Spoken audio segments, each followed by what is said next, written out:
Exixiremoslle nesa batería de iniciativas tres cousas moi fáciles de cumprir. Unha, que o Estado da O540 se repare de maneira inmediata para garantizar a seguridade viaria.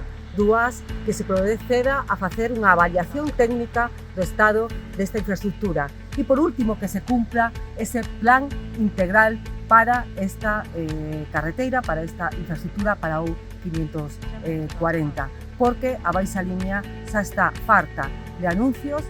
Ni siquiera temos a día de hoxe proxecto nin licitación, nin un mínimo mantemento que evitase a situación calamitosa que estades vendo, perigosa para os que circulamos nestes kilómetros e, máis alá do fenómeno climático deste inverno, moitísimos anos sometida a unha política de parcheo que é totalmente indecente.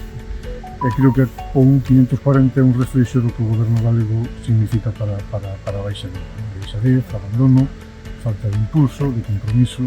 Nós consideramos isto un auténtico atropelo porque é absurdo que o treito que mellor está, como é de Celanova a Bande, que menos curvas ten, que ten un filme, digamos, que nun estado bastante decente, se axeite, e co treito que indubidable e incuestionablemente peor está, que é de Bande para baixo, como ben podedes ver todos e todas, con numerosas fochancas, cun firme nun estado que xa non é que sexa pola comodidade dos desplazamentos, que iso, a fin de contas, é o de menos, senón tamén polo risco para a seguridade viaria. Xurvos por Deus que non sei como a día de hoxe non houbo ningún accidente.